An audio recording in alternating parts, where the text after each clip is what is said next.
जय श्री कृष्ण। आज हम टैरोट में देखेंगे कि शुरुआत में, क्योंकि अभी आप बिगनर्स हैं, बिल्कुल ज़ीरो लेवल से स्टार्ट कर रहे हैं, तो 78 कार्ड्स याद रखना किसी के लिए भी आसान नहीं है और रखे भी नहीं जा सकते। 78 कार्ड्स के मीनिंग्स और उनके कीवर्ड्स याद रखना बहुत मुश्किल काम है, तो उसको हम थोड़ा सा इजी करते हैं कि इनिशियल लेवल पे हम कैसे टैरोट के साथ कनेक्ट करें कि हम उसको अपनी रीडिंग में इंटरप्रेट कर पाएँ कि कार्ड हमसे क्या कह रहा है। तो इसके लिए कप्स का जैसे हमें पता है कि लव, रिलेशनशिप हमारी फीलिंग्स को रिप्रेजेंट करता है। अभी हम माइनर आर्कना कार्ड की बात कर रहे हैं, तो फेमिनाइन एनर्जी को और इमोशंस को लेके कप्स चलते हैं। हमारे रिलेशनशिप और लव अफेयर्स और फैमिली रिलेशनशिप जो भी हैं, हमारी फीलिंग्स उन लोगों से रिलेटेड हमारी जो फीलिंग्स हैं उनको लेके चलते हैं, उसमें देखा जाता है। वॉन्ट्स है वो हमारे काम करने के तरीके को, हमारी क्रिएटिविटी को, हमें क्या काम करना है, कैसे करना है, हमारे करियर को, एक्शन को, उनको बताते हैं। स्वॉर्ड्स जो है वो हमारी सोच, बुद्धि और हमारे सोचने के तरीके को, हमारे विचार, हमारी चिंताओं को बताते हैं। पेंटिकल्स मटीरियलिस्टिक चीज़ों को, हमारे फाइनेंस को, वेल्थ, प्रॉस्पेरिटी, हमारी सिक्योरिटी, मटेरियल गुड्स, इनको दर्शाता है। और यहीं अगर हम सूट्स की बात करें तो सूट्स में 1 से लेके 10 तक नंबर्स होते हैं सब में, जैसे S of cups, 2 of cups, 3 of cups, 4 of cups, 5 of cups, 6 of cups, 7 of cups, 8 of cups, 9 of cups, 10 of cups. आगे पेज, नाइट, क्वीन और पेंटिकल भी होते हैं और क्वीन और किंग भी होते हैं, लेकिन अभी हम 1 to 10 तक को मेमोराइज़ करने के लिए कि हम किस तरीके से एक ईजी तरीके से कनेक्ट करेंगे, हम उस चीज़ को देख रहे हैं ताकि आप शुरू से ही अपनी रीडिंग्स में कार्ड्स को कनेक्ट करना सीख जाएं। अब जो एसेस होते हैं वो न्यू बिगनिंग्स को शो करते हैं, एक नई शुरुआत। अगर आपकी रीडिंग में एस ऑफ कप आ रहा है तो शुरुआत, नई शुरुआत किस चीज़ की? हमारे रिलेशनशिप की, लव की, फीलिंग्स की। एक रिलेशनशिप में नई शुरुआत को वो रिप्रेजेंट करेगा।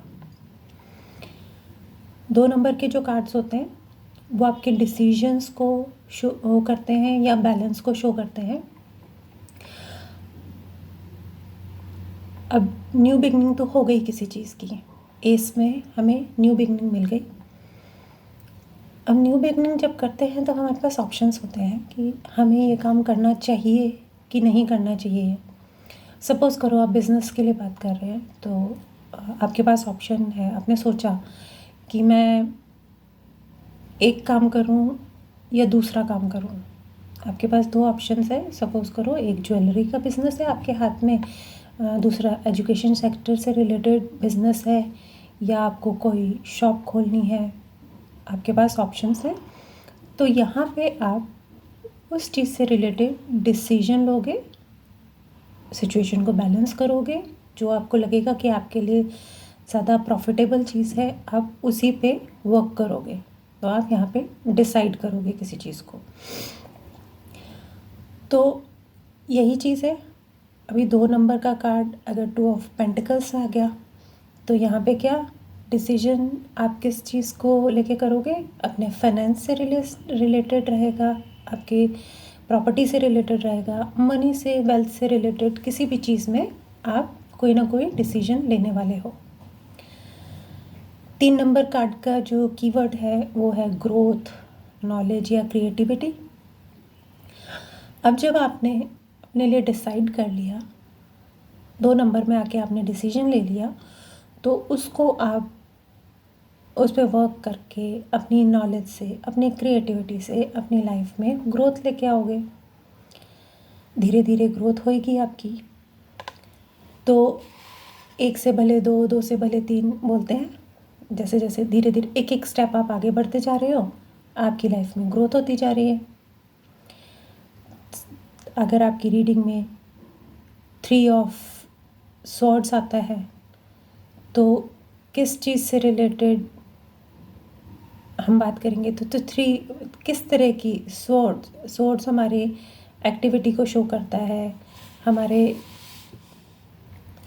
3 ऑफ स्वॉर्ड्स हमारे क्या है? कॉन्फ्लिक्ट्स, हमारे थॉट्स, मेंटल प्रोसेस में आने वाले सारी कॉन्फ्लिक्ट्स हैं, उनको बताएगा।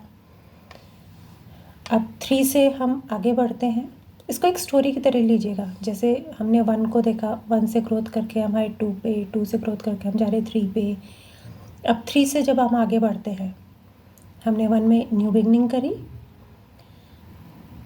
2 में आके हमने डिसीजन लिया, चीज़ को बैलेंस किया, 3 में आके हमने उसमें ग्रोथ दी अपनी नॉलेज से, अपनी क्रिएटिविटी दिखाकर। 4 में आते हैं, तो जब आपकी ग्रोथ होनी शुरू होती है, तो आप स्टेबिलिटी के एक लेवल पे पहुंचने लगते हैं कि हाँ, धीरे धीरे हम बढ़ के एक स्टेबल स्टेज पर आ जाते हैं।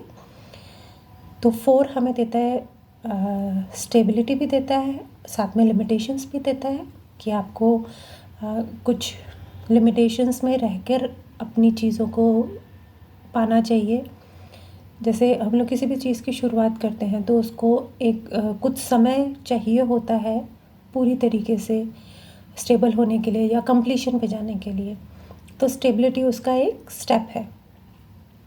आप किस तरीके से स्टेबल होगे, किस तरीके से आप लिमिटेशंस को फॉलो करते हुए अपने आप को, आपने जो ग्रोथ की है उसको अगले लेवल पे लेके जा रहे हो। ऐसे ही इसके बाद 5 आता है। अब अगर आपने 4 के टाइम पे लिमिटेशंस में रह के काम नहीं किया, तो 5 आते आते आपके लिए प्रॉब्लम्स चालू हो जाएंगी। कुछ अब प्रॉब्लम चालू होंगी तो सिचुएशन में चेंज आएगा, कम्युनिकेशन को भी शो करता है। फिर 5 से आप 6 पे गए, अब कोई प्रॉब्लम क्रिएट हुई है तो उसका सॉल्यूशन भी आप निकालेंगे। 6 में आके उस प्रॉब्लम से रिलेटेड आपने सॉल्यूशन निकाला, फिर से आप स्टेबिलिटी की तरफ गए। 6 जब आप वापस से स्टेबिलिटी की तरफ चल रहे हैं, आगे जा रहे हैं, तो धीरे धीरे सक्सेस पाते पाते आप लग्जरी की तरफ भी जा रहे हैं। उसके बाद 7 नंबर आता है। ये हमारे एफ़र्ट्स के लिए है। हमें एफ़र्ट्स डालने की ज़रूरत है, क्योंकि एक पोजीशन पे स्टेबल होकर हम नहीं रह सकते। फॉर अ टाइम बिंग हम आते हैं उस पर, फिर हम अपनी लाइफ में और सक्सेस चाहते हैं। और सक्सेस को पाने के लिए हमें एफ़र्ट्स डालने पड़ते हैं। अपने अंदर के कन्फ्यूजन और इल्यूजन्स को हटा के हमें एफ़र्ट्स के साथ आगे बढ़ने की ज़रूरत है। आगे बढ़ने के लिए क्या चाहिए? 8 नंबर पे आके हमें मूवमेंट चाहिए। मूवमेंट किस चीज़ का? आपकी सक्सेस के लिए। जब आप कोई कर्म करोगे तभी आप सक्सेस की तरफ जा पाओगे। कुछ स्ट्रगल्स भी आएंगे, आपको अपनी स्ट्रेंथ और अपनी पर्सनल पावर के साथ आगे बढ़ना है ताकि आप सक्सेस को पा सको। उसके बाद 9 नंबर पे पहुंच के आप एक कंप्लीशन की तरफ बढ़ रहे हैं। अपने करेज से, अपनी स्ट्रेंथ से आप किसी चीज़ को पूर्णता से पाने की कोशिश कर रहे हैं, उसके बहुत नज़दीक पहुंच गए हैं। उसके बाद जो 10 नंबर का कार्ड आता है वो फाइनल कंप्लीशन है। आप फाइनलिटी की तरफ आ गए हैं। आपका मतलब आपका वो साइकिल कंप्लीट हो गया है। आप पूरी तरीके से कंप्लीशन पर आ गए हैं। जो भी आपका प्रोसेस था जो भी आपकी सिचुएशन थी।